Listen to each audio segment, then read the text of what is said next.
Hey, welcome to another video. Today, I wanted to touch on depression. Depression is one of those things that many people talk about and many people have advice over it, but the ones who really have it, a lot of times don't know how to express it. Now, when I see people who have depression, you can definitely smell your own, I suffer from it just like many others. I've tried to kill myself numerous times, and the thoughts still concur a lot.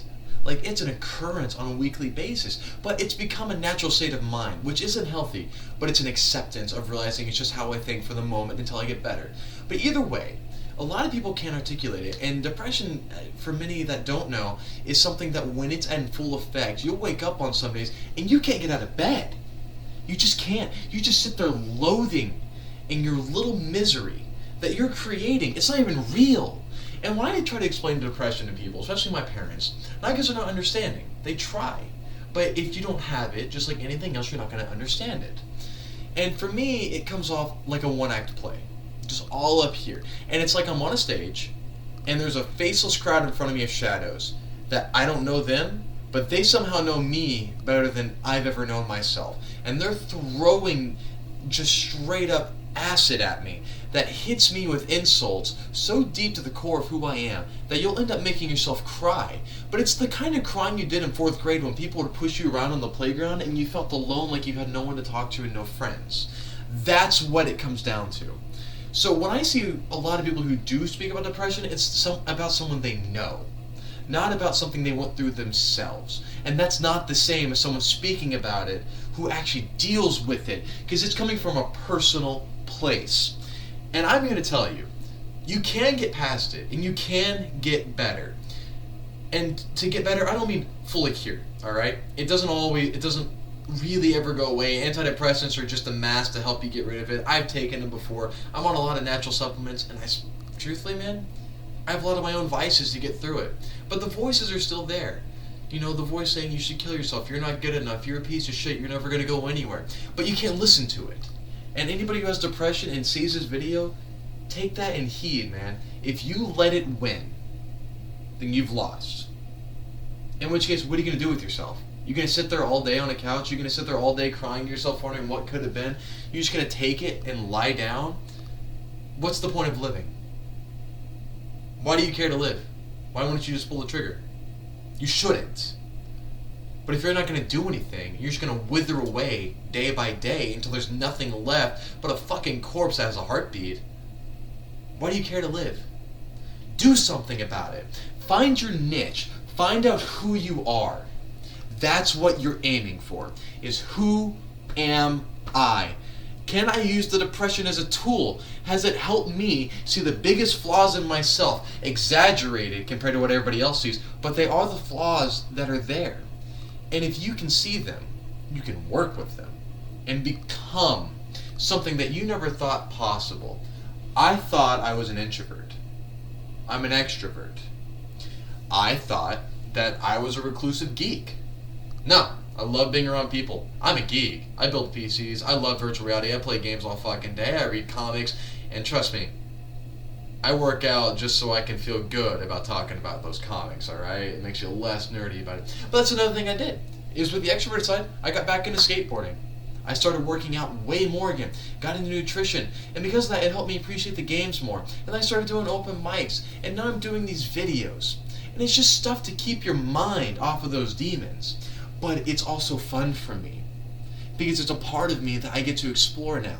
Because I got past the whole facade of thinking that I'm nothing more than this illness. But instead, I took control of it. Control of myself. To move forward. And it's at a slow pace. It sometimes feels like I'm not doing anything right. But it's better than what I was. Because at least I'm putting an effort in. And that effort lets you know that you're alive. That effort lets you know that it's not just suffering. There's pleasure mixed in. There's friendship. There's love. And there is a whole world out there past what's going on in your fucking head. You have to get over it. And it's not easy. I get it. I really do. Alright? I smoked weed. I've taken psychedelics. They work. And they definitely help. But you can't do it all the time. You're going to eventually have to stop, look at yourself in the mirror, and realize, this is me. This is what I have to work with. This is my whole life right here. And you have to accept that and improve upon it. Make it a project and make yourself the best you can be. And after a couple months, maybe even a year, you're going to realize that it's not even a project anymore. Now you're just happy to be doing it instead of just sitting there crying about it and gorging yourself on food. And once again, I get it. I've done the gorge, okay? I've been there. I've stuffed myself to food to the point that I puked. But we've all got to find a vice. And that's what the whole point of this video is to help you understand that depression is an illness, and it sucks, and it comes with anxiety, and it comes with forms of self-loathing that nobody is going to understand except for somebody who shares this same problem. So you feel alienated in public. You feel like you can't talk to anybody, just anybody, about it. I get it. But don't sit there and die. Become the superhero that you envision in your head. Become the leader that you think you might be able to be. Become the artist. Become the technician. Become the musician. Become whatever it is that you feel in your soul, in your heart. And let it shine. Let the depression, if you have that, guide you. Let the anxiety guide you. Let the flaws guide you. Be who you are. Flaws and all. Depression and all. Anxiety and all. Because on this planet, we're badly wired monkeys. We're all fucked up. And the only way to move forward is to accept that. And make yourself the best you can be. Now, I want you to realize that I'm saying all this while in my head, I'm beating myself down. Just like anybody else. Because I'm not perfect. I don't like myself. But I'm getting better about it. And I really am. And it came from a lot of tears, a lot of acceptance, and a lot of it came from asking people, what do you think of me? Because if you have depression, your opinion of who you are is very jaded. So you gotta get affirmation from others. You have to have people help you. There's no shame in it. If they don't understand, make them understand.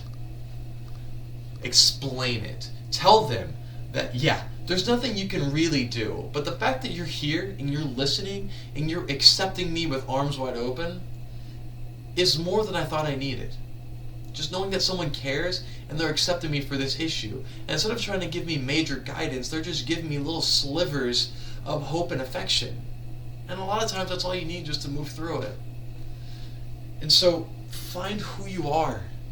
Really locate it. Ask around, especially from the people that care about you.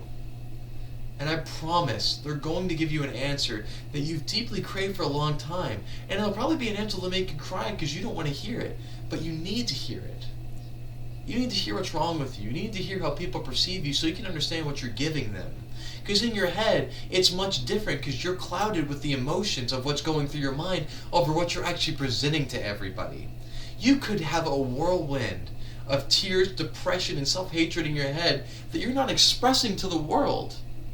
And so when they get on to you about it, they ask what's wrong and you lash out, how are they supposed to know if you didn't give them an answer? They can't. And I've done this. That's the reason I bring it up. I've done it many times. I've had friends question if they were even my friends. I've had people wonder if I hated them, strictly because I lashed out at a bad time. So you have to tell them. You have to explain it to them. You have to explain what's going on because they don't know. And just tell them that no, there's nothing you can really do, but just the fact that you're listening and give a fuck that I'm alive is enough to help me get on a better track. That's step one. Figure it out. Step two, who are you? So step two really comes down to, what do you want to do with your life? Do you want to be where you're at right now forever? Do you want the depression to run you? Do you want the anxiety to run you? Do you want the self-loathing to run your life? No. So find out who you are. What do you want to do? What's your hobbies? What's your passion? What drives you? What moves you? And whatever that is, find out which of it you could see yourself doing for the rest of your life, whether for money or as a hobby. And find out how much work you'd be willing to put in. And that's a really honest question to ask, is how much work are you going to put in? And that's how you'll find the answer. Is when it doesn't feel like work, and that's that, I know that saying seems stupid, do what you love, you'll never work a day in your life, but it is true in some factions, especially if you can make money off of what you love, and it does seem hard to do that, because if you want to be an artist, you're going to have to put a lot of man hours and work in and time to get your name out there for people to respect you for what you're creating and giving them. If you want to be an actor, all right, let's be honest. Good luck with the acting. All right, it's a hard gig to get into. You have to have a real strong sense of self to do it a lot of times, and you have to be able to swallow your pride. If you want to be a musician, you have to put your heart and soul into it. And music, poetry, and art, it's a lot easier to do with depression because you have so many dark places to draw from to actually get inspiration from. Maybe you want to be the dark artist who actually shows what's going on in the pits of who you are. Maybe you want to show the aspiring light of hope because you don't want to be stuck down there. And so you actually have an advantage in that department.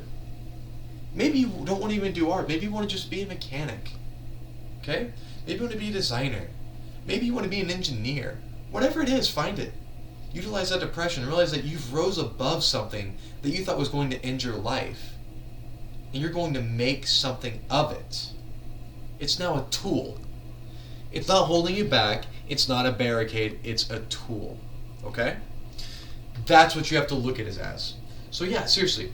Step 1, ask around. Ask what people think of you. Get a good image of who you are from the outside over what you think inside. Step 2, figure out who you are. And that kind of deals with step 1 of asking people around, but step 2 is figure out who you are, what you want to do, what you want to be, what you want your future to have in it. Step 3, self-acceptance. This is a tough one. I'm still struggling with it, but self-acceptance comes with accepting who you are, your flaws, your downfalls, your strengths, your weaknesses, and overall what makes you unique to who you are. And I think anybody can do it. I believe everybody can do it. But you got to be willing to put in the work, the man hours, and you got to be willing to cry it out. Because it's tough to face those demons you have in you. It's tough to face these walls that are in front of you that seem like they're 100 foot high. What do you do about that? They're so big. But you can overcome it. Not jump. But you can chip away at it, one brick at a time. You can do that, but it takes work. It takes a lot of sacrifice in a way of sacrificing who you are and tearing down that foundation and starting anew. But I think everybody can do it. I really do, and I know they can do it because you're talking to a man who's tried to kill himself numerous times. And I've said that earlier in the video. It's not a pride point. It's letting you know that I've been that far down before. On a daily basis, I hate myself and think I'm going nowhere. But I want to put an effort out there before I give up. And that's why I'm making this video, is I want everybody to know that you can do it too. I don't know if there's light at the end of the tunnel, but I want to believe there is. It's better than what I'm thinking in my head right now. So with that, man, I hope somebody gets something out of this video. I really do. The message I'm trying to send is just that. Be happy. Find who you are. Be the best of what you think you're going to be. It's a long road, but life is long. You don't have to be stuck in one place, and you don't have to let an illness run your life. You need to be the conductor. Fucking get in that train and drive forward into the best future you can have. Because I know you can do it, and I'm telling you because I'm living proof, man. I'm hoping one day to make my parents just as proud as I hope that I can make them. Because I don't want them to think that the mistakes I made of taking away the life they gave me is all in vain. So seriously, those 3 steps: ask around, figure out what they think of you. Step 2, what do you think of you? Figure it out. Who do you think you are? And if it's not good enough, make it better. Step 3, self-acceptance. Accept who you are. It's all you got. If you hate yourself forever, then you've lost one of the best friends you've ever had, which is your conscience. You don't want to be at war with yourself. You want to be at peace. That's how you move forward. And so with that, man, hey, thanks for tuning in. Thanks for listening. And I really hope you get something out of this. And I'll see you in the next one.